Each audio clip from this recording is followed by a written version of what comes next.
This week, we sit down with former hockey coach turned business and life coach Eric Hoffberg. Eric spent 16 years coaching college and professional hockey, with his longest tenure as the head coach of RIT in Rochester, New York. For many years now, Eric has worked in the National Hockey League, seen as a resource for culture building and mental toughness training. As a mental toughness trainer, he works with athletes that are committed to being the best version of themselves when it matters most, particularly when they feel under pressure, something all of us entrepreneurs need these days as well. Eric has also brought his experience and passion to his role as a corporate coach for leaders and executives that are committed to building high-performance team cultures. Eric is the author of 2 great books for training attitude and mindset, Think Strong for Athletes and Think Strong Reminders. Enjoy the episode. Some of the topics that I'd love to dive into today about, just mental toughness, high performance, and how you've brought that to the corporate culture.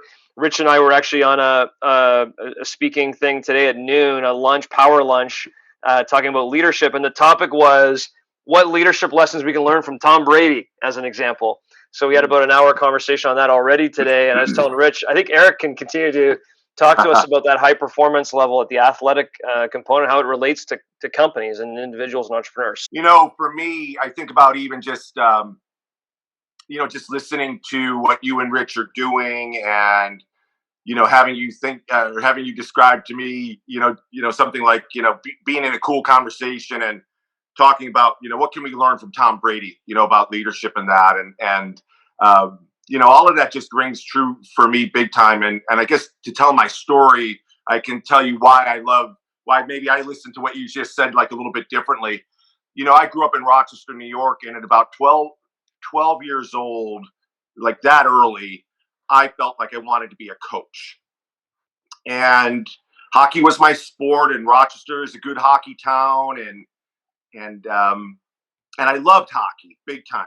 But for whatever reason, I was aware of, how much I wanted to be, because I was always the captain as well. I was always big for my age and a forward and a high scorer. And, there was a lot, that was a kind of like around sort of a dynamic part of being a leader. But I was really also like, I wanted to make the decisions on who was going to be on the power play, and not just in my favor. Like I was fascinated by getting to decide things, getting to give the speech in the locker room, thinking about how you should follow through and talk to players afterwards, and just to get the most that you could out of your team. And the interesting thing is that I don't think I ever played for a good coach, nor did I ever think it while I was playing for these coaches. Really, not really, And so it wasn't any surprise to me, just to speed up the story, when I become the head coach at RIT. Yep. And at that time, I was like the youngest, head coach, to be, right then, and so because I'd only been an assistant coach for 3 years. The funny thing is that we have a friend, Bob Emery, who gets hired months later, and he becomes, I think, the youngest or something like that. And so we then, I think our journeys paralleled each other. And I coached for 10 years at RIT, and one of the only coaches, in the country that had a better winning percentage than me was Bob Emery. And I end up in those 10 years, I get myself into I think I'm like 19th or 20th, like on the history of college hockey winning percentage. Yeah. And that's really about like a 5-year run. But what happens to me while I'm coaching is a couple of really amazing things. One is that I kind of had an epiphany while I was coaching, and realized that while this had been my lifelong dream, and that I really kind of had a dream job getting to be the RIT head coach, I'm not even 30 yet.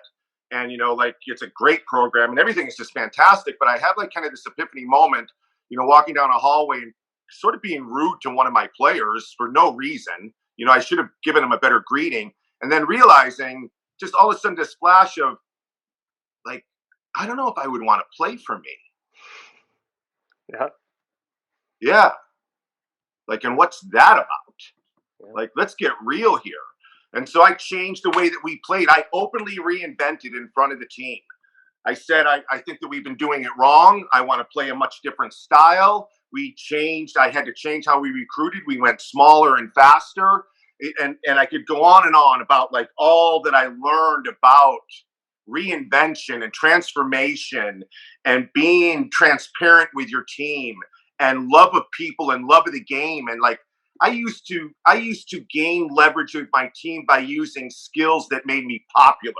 No different than just being, cool in a bar to a woman or something. Just being kind of slick with my old guys. Yeah. And I changed that to being in real relationships and really like having like true, like really working on like constant growth and having like a true set of values. And so what happens is that I end up coaching 10 years at RIT.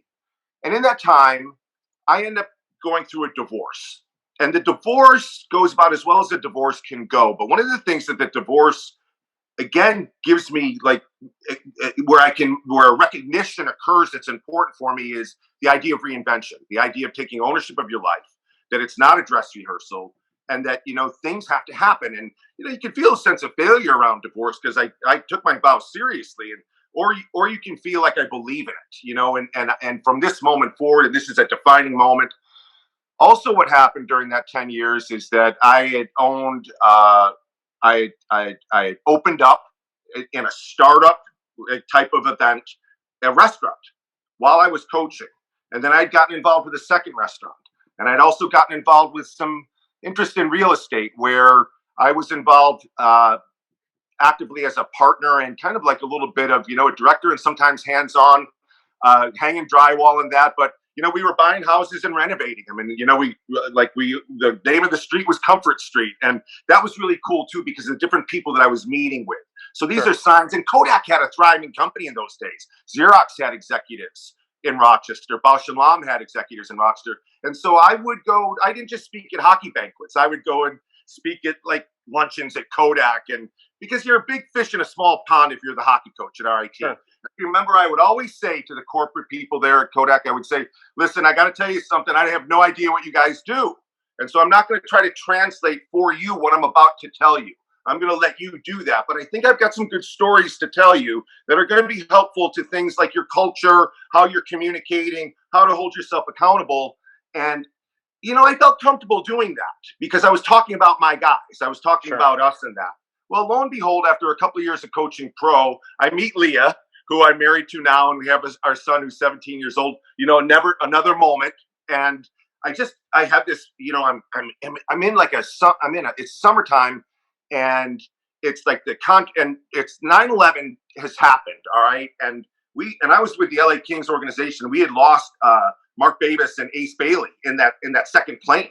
That were scouts with the Kings and that, and so there was like a lot of a lot of people. I was thinking about 9/11. I knew people in the planes, and so that changed. That started kind of an idea of like, what do I really want out of life? So what happens is that I meet Leah. The Sharks are really lagging behind on the contract. It's not happening. We're living in the Jersey Shore, and I wake up and I turn to her and I say, I want to take a year off. And we moved to Charlotte, and I'm going to go on, and I'm just going to do this sabbatical. I don't know for sure what I'm doing. A lot of my hockey buddies, maybe even people like Emma, are going, dude, what are you doing? Like, you might have a hard time getting back in. What's up? But I go ahead and I do it. And I start writing. I get all these steno pads of journals, and I that I've had in boxes from my RIT days, even more so my RIT days than the couple of years of coaching pro and that. Anyways, you remember the Jerry Maguire movie where he writes his manifesto, right? Yeah. I do that. And I take it to Kinko's. In those days, I took it to Kinko's. It was like 98 pages long. And I think I called it the 14 steps of coaching. Had a bunch of hockey stuff in there, but it had a bunch of other stuff. And it was pretty good. And I sent it to people that I knew, including corporate guys that I knew. And I was fortunate because I knew people high up the food chain. I didn't know branch managers. Like I knew like divisional managers or sales, national sales guys and that. And so I sent it, but I didn't even still know what a corporate coach was as I'm sending this stuff out. I'm just doing it because I'm trying to put stuff out into the universe, and I'm enjoying the heck out of the sabbatical too. Like, it's great. We rescue a dog. I'm in the weight room, like not just once a day, but twice a day. I'm reading like crazy leadership stuff. I'm beginning to understand that I really, really love hockey, but I wonder maybe like, do I really just want to run my own stuff? Yeah. Maybe I don't want to work for anybody. Maybe I don't really trust, that what if you get in the wrong organization and so what happens is that during my wondering, do I want to get back in? What am I doing with this sabbatical? I start to get feedback from the content that I sent out.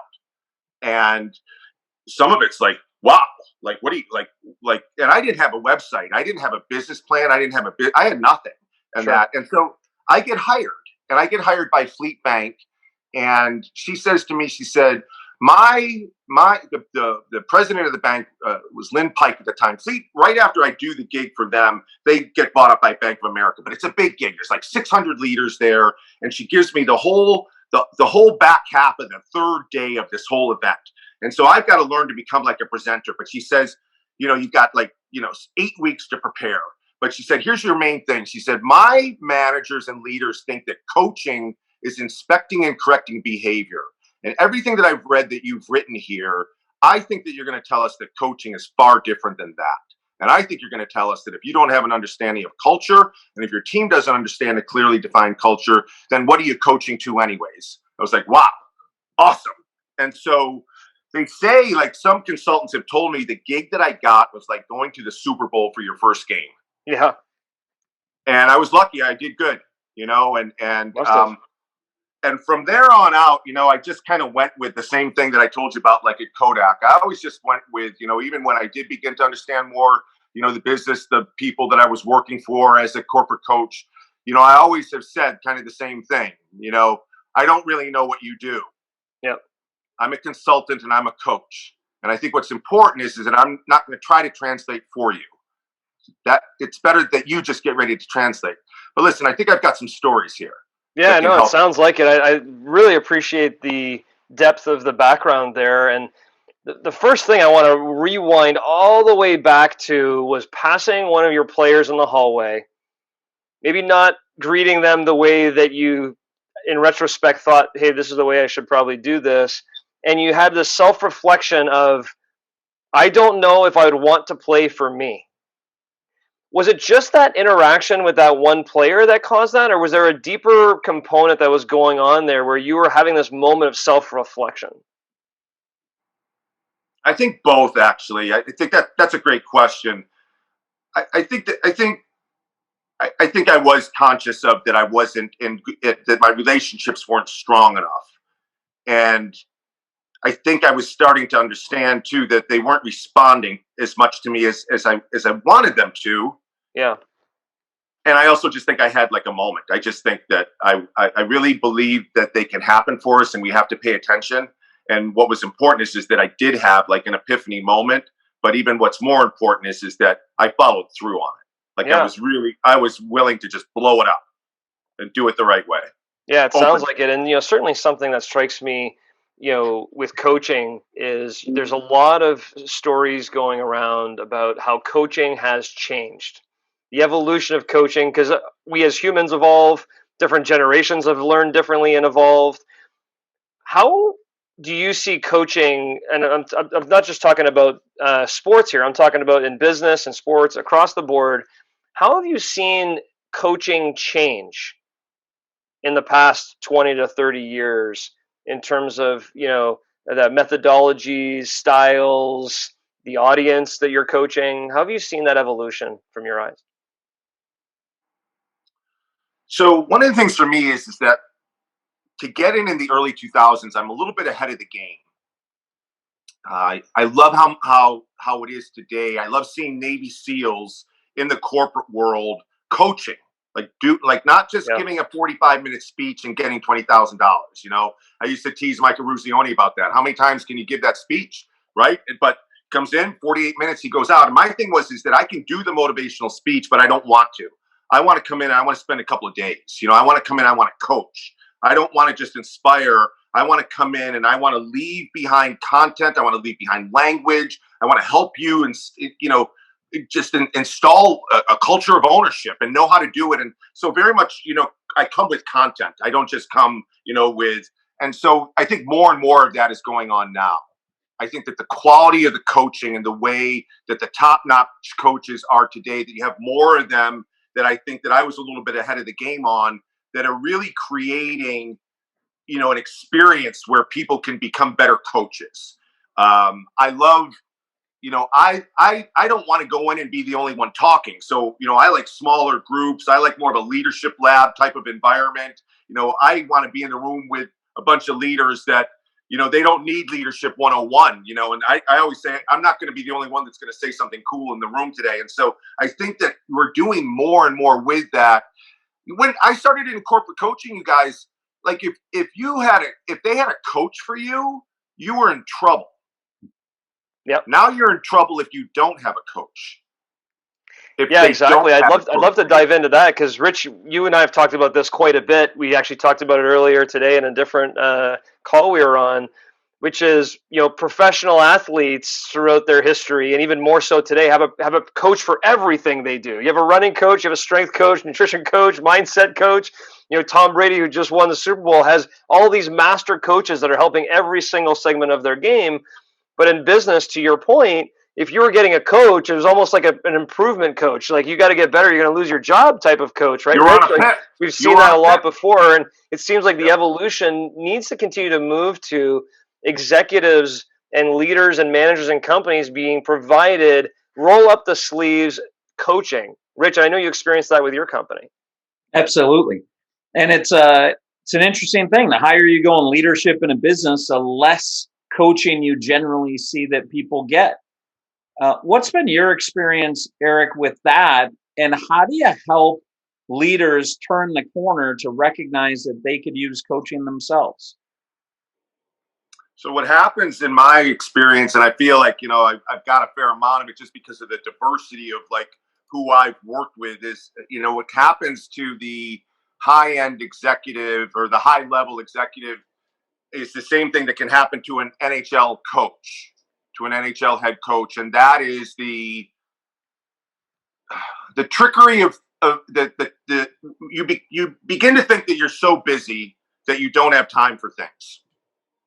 You're so busy, and so it's the reason why, like what you said, can be true with the leader that climbs the corporate ladder, and the higher he goes, the less he's being coached, is because he's in so many meetings and he doesn't have time on his calendar. And the NHL coach can be the same way. The difference with the NHL coach is that he gets an off season. So he can get like 4 months of just completely getting his mind going in certain directions that he needs them to be. But I think I work with the best of the best. In terms of an NHL coach, I think I work with a client of mine I think is the best of the best. And I think one of the things that makes him the best is that he makes the time to make certain that he's got his own head in order. Something I call leadership mental toughness. Now, with what happens with the corporate executive is that you don't get an off season, and that going on a vacation is not the same as an off season. So it's constant. So one of the most profound things that a wise man, and again, a guy with a lot of responsibility in the corporate world, he said something to me that I thought was important. And I think it's where I want to try to get everybody that I'm going to work with, where they've got to come to understand this idea. And what he said to me was, he said, listen, he says, Eric, if I'm not having the conversation that I'm having with you, then I'm not having it at all. Because I'm not going to have it with my wife. I'm not going to have it with my boss if I answer to somebody, right? I'm not going to have it with the guys that work for me. If I'm not having this conversation with you, Eric, I'm flat out not having it at all. And I need this conversation. I need to always put a value on the think out loud that goes on every time that we talk. And he doesn't want me in his life, really, in many ways, for any other reason than that. He wants to slow himself down. He's a brilliant man, but he wants to slow himself down and go where, like, I'm not being necessarily corrective with him ever, although I will call him out on staying aligned with his values, but just needs to talk, think about things, get creative sometimes, get some juice, not unlike any of the rest of us in that. So I like to say to people, try to think about what that man was saying to me that day, and does that not apply to you? If you're not having a conversation. Yeah. In your experience, how would a leader recognize what they could use coaching on? And how would they then be able to validate, yeah, this is the coach for me? So I think that's a great question. Like I say with the athlete clients that I have, I always say that who I end up working with, they're already mentally tough. They're not in the gutter. It isn't like they haven't read a bunch of good books already. It isn't like they don't know how to kind of think already in terms of redirecting their thought and that. So I always say that the people that I work with as athletes, if I was a body coach, they're coming to me with they're already in shape. They're not coming to me out of shape. They're in shape. but they want to get to that next level. And so it's the same. So I'm that for the mind, the way that, you want that for the body. So I think about when you think about why do I need a coach in my life? Don't necessarily look for gaps. I think part of the answer to why you want a coach in your life would be more not around the gap, but around I want to raise my game. I want to be more connected to what's going on so that I can raise my game. I need to live in the moment more. I need to pay more attention to being present so I can raise my game. I think I can work on telling a better story and really letting people be inspired by who I really am. So I want to raise my game in that. So I think that would be one thing that I would say. If you're thinking, do I need a coach or not? I would say coaches are there to help you raise your game. That's what a coach does. And so there's a lot that can go into understanding how to do that as a coach, but the coach is there to get the best, to help you get the best out of yourself in that. And I think in terms of the coach that you would want to work with, one thing I would just say is that, oh man, you should never dread getting on a call with your coach or going to meet with your coach. It shouldn't be that way, And so if there's any sort of feeling around, I just feel like it might be more burdened than by be inspired. If you're maybe kind of interviewing coaches or something, you should really feel like, I want to be in the gym with him, or I want to be on that walk with her, if you use those metaphors. Thank you for that. So 2 things. One, what do you want to raise your game at? That's how to identify it, not necessarily look for the gaps. And then number 2 is when you find somebody who you would really look forward to communicating with, you would never dread getting on the phone with them, that you feel good when you get off the phone, you're clear, you're empowered, you're ready to go to raise your game. That's a coach for you. Yeah, thank you for that. One, just rewind back on the relationship part. You mentioned relationships a couple times. That moment in the hallway where you said, I don't know if I would want to play for me. You said I didn't have the relationships I wanted and people weren't responding to me. And then you also said something about you were using the skills that made somebody popular versus real relationships. Can you talk about the difference between those and what are the components of real relationships? And how do you go about grooming those in a relationship intentionally? Well, the end of your question is the beginning of my answer. And I think one of the things for me as that I began to, I think just do a better job of, and it started when I was coaching hockey, but I still do it to this day. And that is what I like to, when I'm training leaders and coaching leaders, I like to say to them, make sure that you announce yourself to who you're going to be working with and to who you're coaching, and then follow through on who you say that you're going to be. If you want to start, if you want to kind of engage in a relationship and you feel like you need to do it quickly, then tell people that you're going to do that. So listen, I believe that teams work best, including with me in the head coaching position and you in a player position. Doesn't matter. We're all part of a team together. And I believe that teams work best when we're interested in each other, when we care for each other. And so we need to develop a relationship. And so I want you to know, when I ask you questions, I'll care about the answer. It'll matter to me. And I'll listen to you when you talk. One of the things that I like to think about, in communication is Socrates, the great philosopher there. He says, what's going on when 2 people are talking is that, one person is talking and he's the teacher, and one person is listening and he's the student. And then as soon as those roles switch, so does, the person that was listening becomes now the talker, and so he's the teacher. So I want to have this relationship. And so what I would always want to do is what I do today, and that is that let people know, here I come. I'm in. I'm going to be engaged in this. You just hired me to be your coach, and so I want you to know I'm going to be your coach. And so we need to work together. It isn't going to be me just working on you. It's more like you and I coming together and hooking up and facing in the same direction. So we got to be able to work together and play off of each other. And so we need to get to know each other. And so I'm going to tell you stories, and I'm going to ask for yours. So I think a lot of the idea around relationship building is just to be that way with people. And I think what I used to do was sort of sell. I was looking for buy-in. I was pitching. I was being kind of dynamic. I was putting on a performance. I was being emotional. It was a lot of that. And I think when you step into more of like, I want to coach and I want to take responsibility for what coaches take responsibility for. And that's that we become, I was using best version in the 90s, you guys, like that we become the best, whatever we're capable of becoming, the best version of us in that. And so I don't see how you can do it if you're playing a lot of head games with people. And so I wanted to build trust. Yeah, we recently had a conversation with Michael Alasso where we talked about you on your best day and being your true, authentic self to what your objectives are and where you're trying to go. And one of the things I think you had an opportunity to do in your story here, Eric, is have that moment of what do I really want in life? And taking the space through a sabbatical of yours to identify, okay, you know what? I want to run my own thing, and here's how I want to be authentic, and here's how I want to build relationships and be a coach.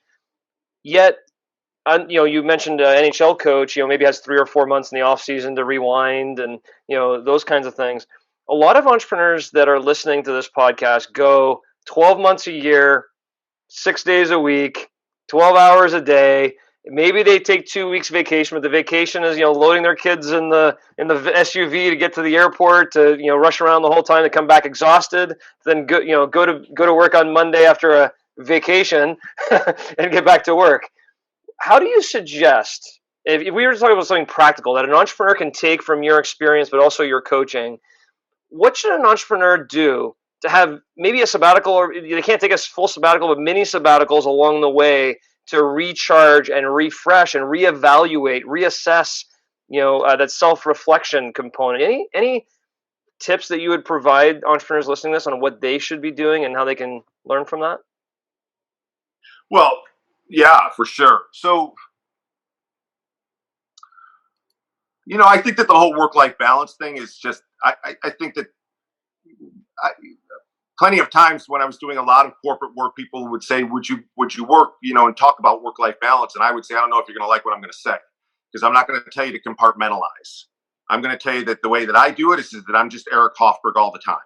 And wherever I am, I'm just trying to do that. So if I'm with my son in those days, I would think about it. I would say if I'm with my son, then I'm going to be with my son.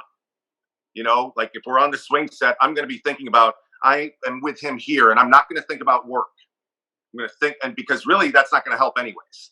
Right. So so I think one of the things is that, be here now always, like think about, like, because we really, like, I'm never not working. It's always with me, but I'm also really good at being present. So if I'm with my son, who's now 17, then I'm with him. And so I think number one is that I think, work on your skill of being present and being in the moment. Make that really matter to you. I think as entrepreneurs and people that really have the need to own their own thing and do their own thing, I think one of the things is that make sure that you're not just feeling in your heart how much you love having your own thing and doing in your own thing. Make certain that you're wiring it in your thought. Watch your thoughts. Build up a lot of stamina through the way that you think. The wiring is important so that you're really defaulting to mentally, not just emotionally. So where I'll say, I'm thinking about my business all the time, but I'd have it no other way. I love it. It brings me joy. It brings me clarity. I like doing a couple of calls on a Sunday. It doesn't mean that the rest of my Sunday with my wife isn't perfect. It is, and I would just have it no other way. There's absolutely, for people to say, hey, you got to unwind from work and that sort of thing, they don't get it, because work unwinds me. Work is both my fuel and also my calm. And so that would be the next thing that I would say is that in the way that you're purposely thinking about yourself, you should be able to just if you're like really to have success, I believe this too. Yeah. As entrepreneurs, we tend to have enough fuel. What we sometimes don't have enough of is poise. And so what we want to think about is that poise is a skill. Tell me more about that. So, I before you do though, as you were talking, I was reflecting on your 2 books, which both have Think Strong in them. And, you talk about having enough fuel, but not enough poise. Can you tell us a little bit more? Is that related? And tell us a little bit more what you meant there. Well, I just think, if you're not really going to get an off season, and if the truth is that your business is going to take up a lot of your focus, right? And so, it does. I was the same way as a hockey coach, unless I wasn't in season. But even if you have an off day, you're thinking about stuff. And so And I like it.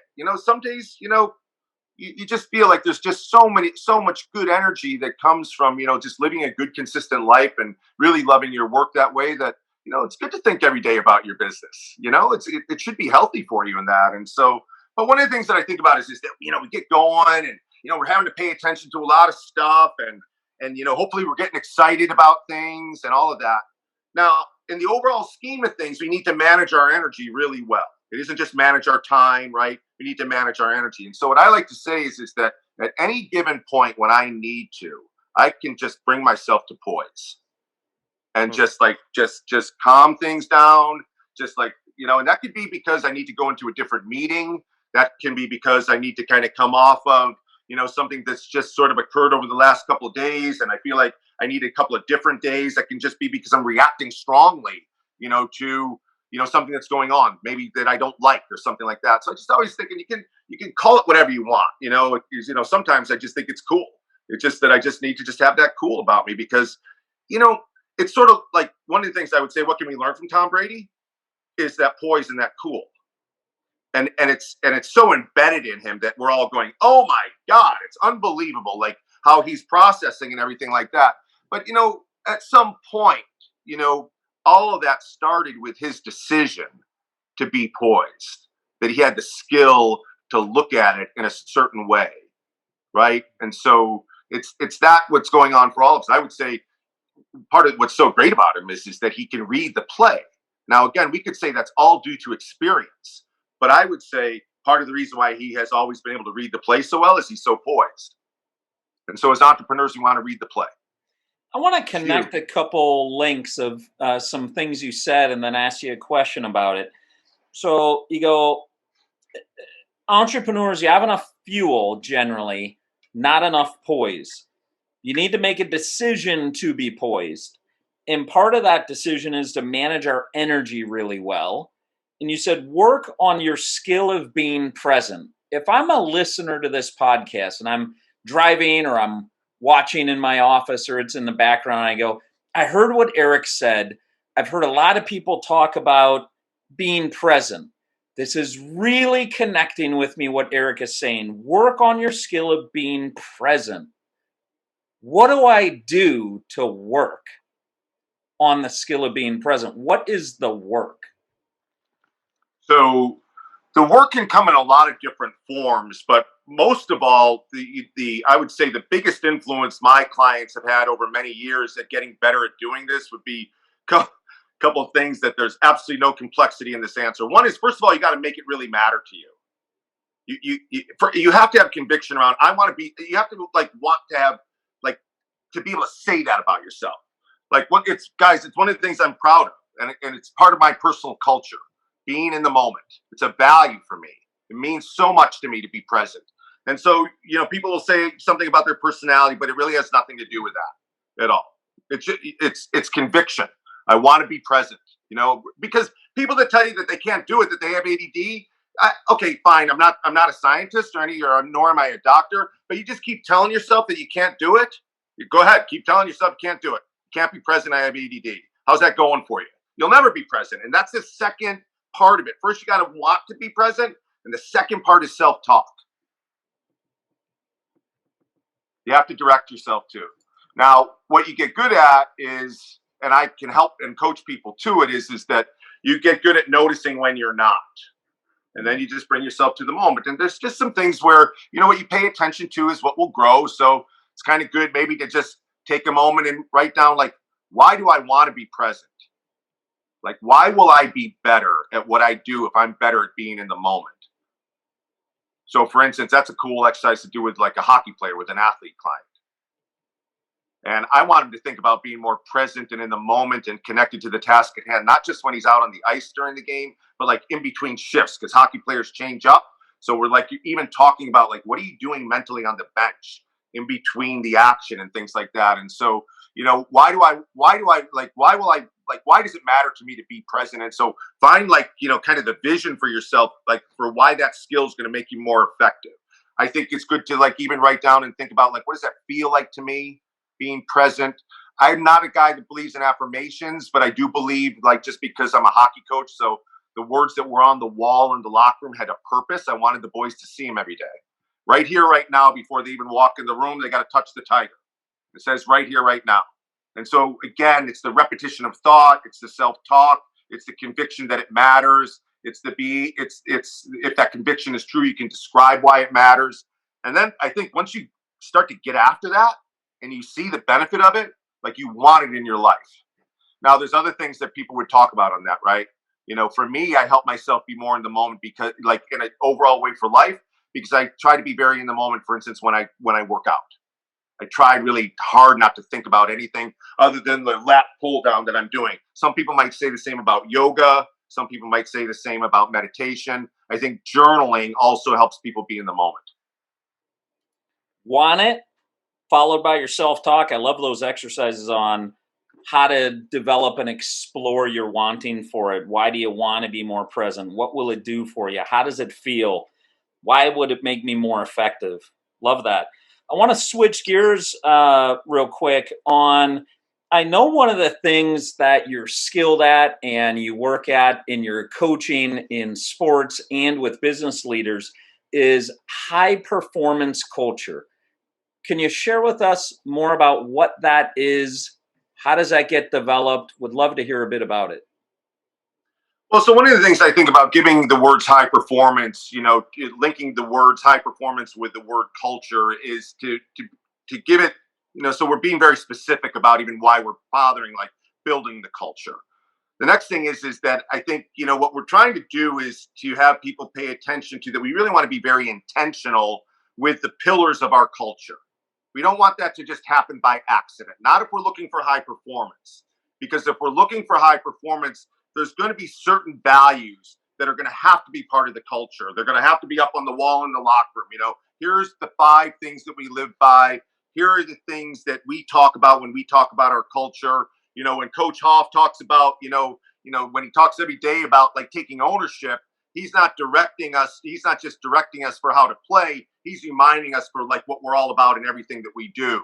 So I think when we talk about high performance culture, right off the bat, we're stating like this is important, and culture is going to be a difference maker, and it's going to lead to high performance. It's not going to lead to mediocre performance. It's not going to lead to I don't know what performance. It's going to lead to high performance. And so, I don't actually read as much, about all of that as is out there. I know a lot more people are using the word and the concept of ownership now more than ever, which I think is fantastic. For me, one of my early influences was Dennis Deaton as an author. I've never met him, but he wrote the book. I think it's called the Spirit of Ownership Handbook, but it's by Dennis Deaton. But for me, that was that was part of my epiphany when I changed my ways as a coach, is that I began to realize that the greatest gift that a teammate gives is his readiness. So his or her readiness. So on that college hockey team, when I changed as a coach, I started a little saying of that there is an I in team. And I know what everybody's saying when they're saying that there isn't, but there is, because the greatest gift that you give as a teammate is being able to say, I am ready to contribute my very best. I am right here. I know who I am, and I will contribute in that. And so I think when we're building high performance culture, we're thinking about, so it's going to have to be about taking ownership. It's going to stand on a platform, something foundational. Part of the foundation has to be control what we can control, or else there is no high performance. So we're looking for optimal. And so everything that we do has to point towards that. And of course, mindset's going to be a huge part of that. And that's where I was able to help in the corporate world as well, was to get people to think about, don't just train them to sell, you have to train them to think. We don't just train hockey players to skate, pass, and shoot.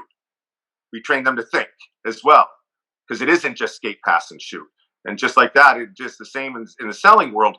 If you're doing the whole thing and you're not training attitude along with all the selling skills, then what are we doing here? Now, that was different in the early 2000s. I think there's better stuff going on now, way more across the board. I think training in all walks of life around mindset, which is great.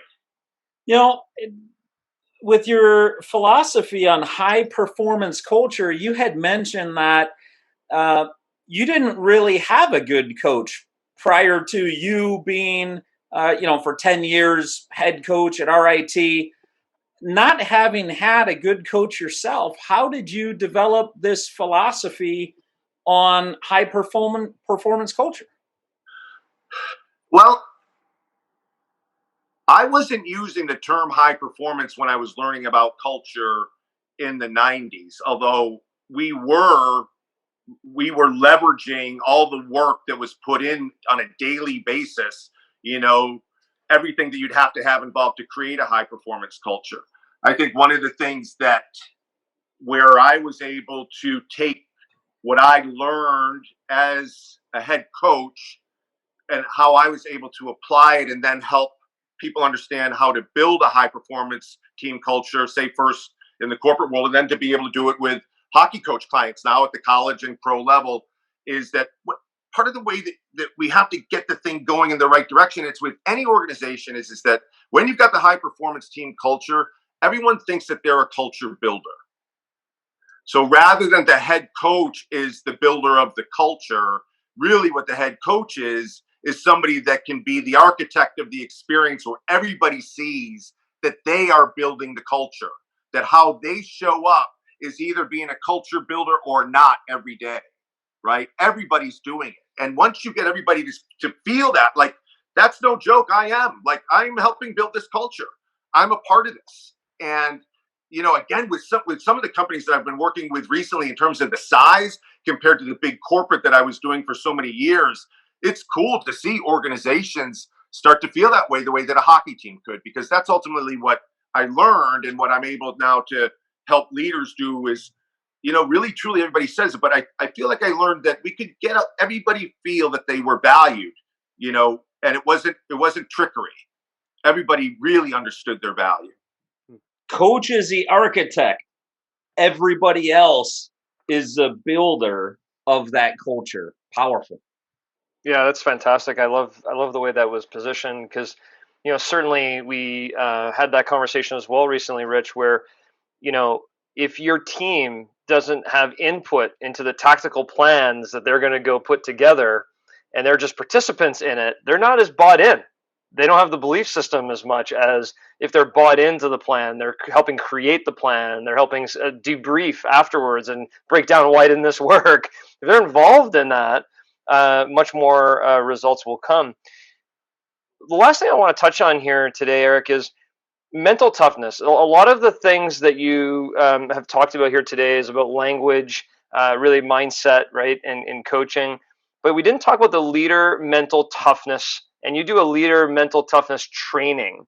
Can you tell me a little bit more about what exactly that is, and if companies or entrepreneurs are interested in maybe having a piece of that? Because right now, mental toughness during this COVID crisis and how you're operating your business and your team could be a factor for some companies and businesses. Can you tell us a little bit more about that program and what you do?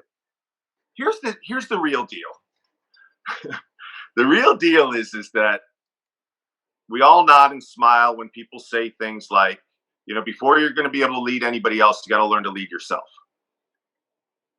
And so I just began to think about that, and I just think a lot of really strong people that have, like already have like a good, like the proper mindset, already have the juice, mentally. But I think that there's a lot of people like that out there that actually should stop and slow down and think a little bit more deeply about what is self-leadership all about.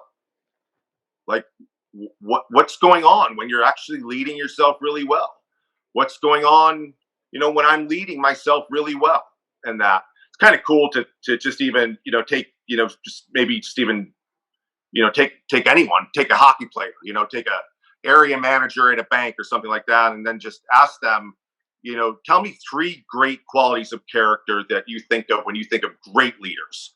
Like, do you know a great leader, or just think of just model, 3 things that you think are absolutely the coolest things about the best leaders, like those 3 things. And then they'll tell you that. And then it's kind of cool to just say, so what I want you to do is I want you to just try to just make certain that those things are really alive in your world, like really exemplified. Bring those 3 things to life. It's so basic, but even again, people that really have their act together will feel like, wow, that's a great idea. I need to do that and that. And so what I do is that I want people to think about And it's really cool because a lot of people that I train, they're building team cultures, and I want to stop and slow them down on it. And I want them to take everything that we're doing with that, or everything they're doing with that, and apply it to themselves. And so we talk about personal culture. Because if you have a true personal culture and you really think about it and you're very declared and these are my values, I've revisited those values, kind of not making assumptions on those values. I'm really thinking about, like, this is what my personal culture is about when I think about what does that mean to me? Because what a team culture is that it gives us the direction and the energy to know who we are and how we roll as a group in all things. And so the personal culture does the same thing for me. And so I think it's a training for advanced thinkers, but it's not a complex training. And so we want to get the personal culture down. And then we want to talk about, like, self-coaching and how do you coach to your personal culture, and, like, what do you need to keep a little bit more highlighted? Like, what needs to be on your wall more? Like, what new disciplines do we want to bring on so that you can be a better coach to yourself? Again, why does it matter to you? Yep. If you're a better self-leader, what will happen? But the thing that's kind of part of the idea is that I think by law of attraction, when you do that type of work, you just raise your game as a leader for others. And if you don't do that type of work, I wonder if you might be able to be better for the impact that you're trying to have. If you're not having that experience for oneself and really walking your own talk and really thinking about leading oneself and not just nodding and smiling at that and thinking, I got that, right? Just train to that just for a sec. And now I think by law of attraction, you'll find some other stuff, kind of shine a little brighter, feel a little bit more intuitive, things like that. Yeah. It's interesting. It strikes me that I was talking to one of the great hockey strength and conditioning trainers, Mike Boyle, a couple of months ago. Yeah. And he said to me, he's like, you know what? After all of my years of strength and conditioning, you know what I've learned is the one thing that can make a player skate faster? I was like, I'd love to know, because that's a great tip. Like, after all these years, what's the one thing? He's like, 2 to 3 times a week in practice, just have them skate from the goal line to the blue line and time them and tell them what their time is. Just do that 2 to 3 times a week. Every week throughout the whole season, your team will get faster. That's the number one trick. You don't have to do, it's not how many squats you do and this and that. He's like, just do that. It's that simple. And it strikes me when you talked about your example, if you want to assess what you need to do as a leader, ask yourself the question, what are the 3 qualities of great leaders? Write them down. Think about how you can be more of that. It's that simple. I love that simplicity to how can I be a good leader? If I'm listening to this, how can I improve my leadership skills? Just write down what great leadership skills are and try and exemplify that. So I love that. So and I love the Mike Boyle story. And that and the way that you link those together, there's at times, one of the things that I think that's important is that if we want to be successful as owning our own thing and all that goes with that, I think we need to don't take a flyby on aha moments.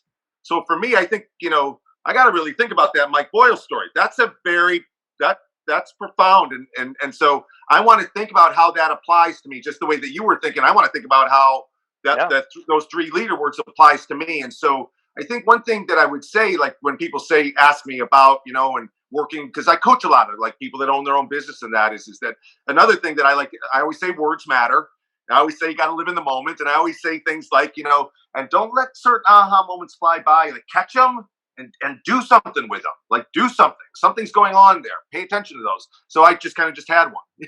Yeah, so that's great. Yeah. And certainly it resonated with me when you were talking about the simplicity of leadership. So I love sharing those stories together. And Eric, I really appreciate you coming on, having this conversation with us today. It was great meeting you, and look forward to many more conversations with you. Thank you, Eric.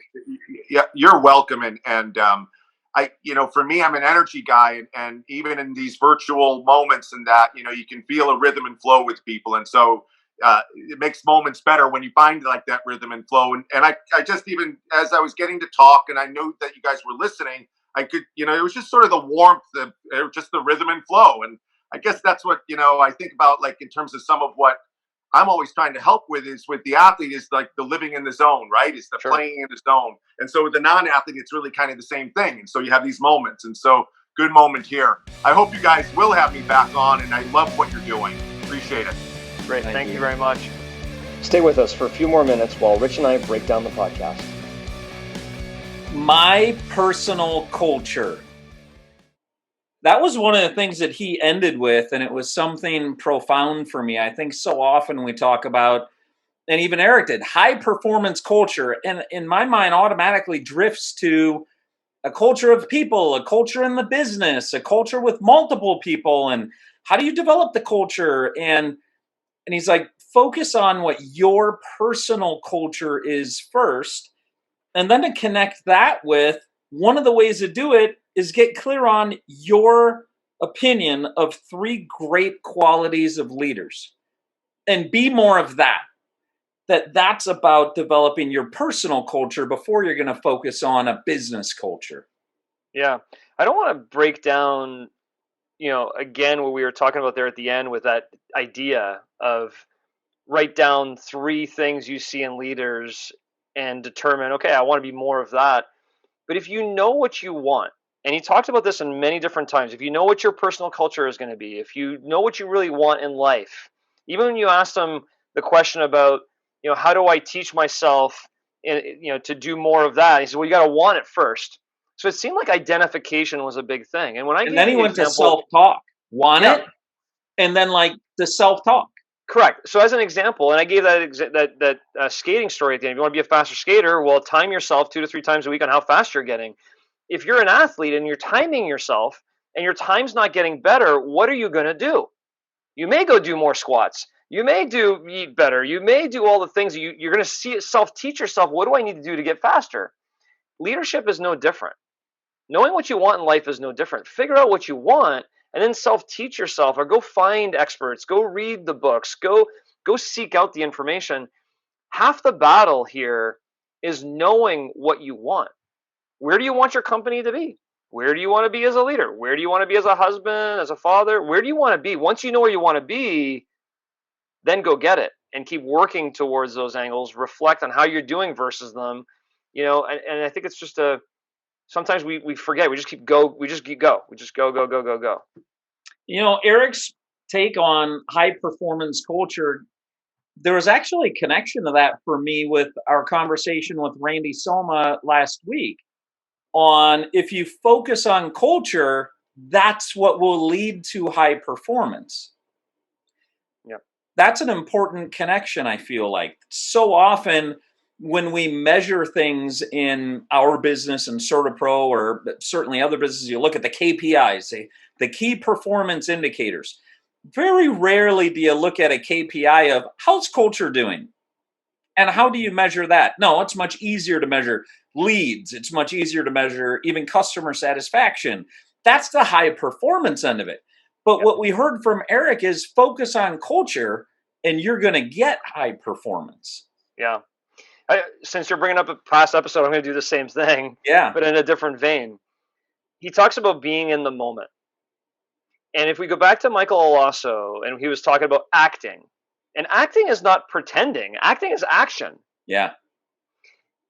And are you acting in the moment to your objective of being a good father? Because I'm here with my son, and I'm going to act even if my back is hurting, or if I have an obstacle at work, or I have an obstacle somewhere else. Am I going to act to the objective of being a good father, or am I going to act to the obstacle that maybe I'm facing in a different segment of my life? And that kind of brings back to when we talk, be in the moment. If you're in this moment, be there, and don't worry about the obstacles elsewhere. Think about your objective for this moment. Powerful.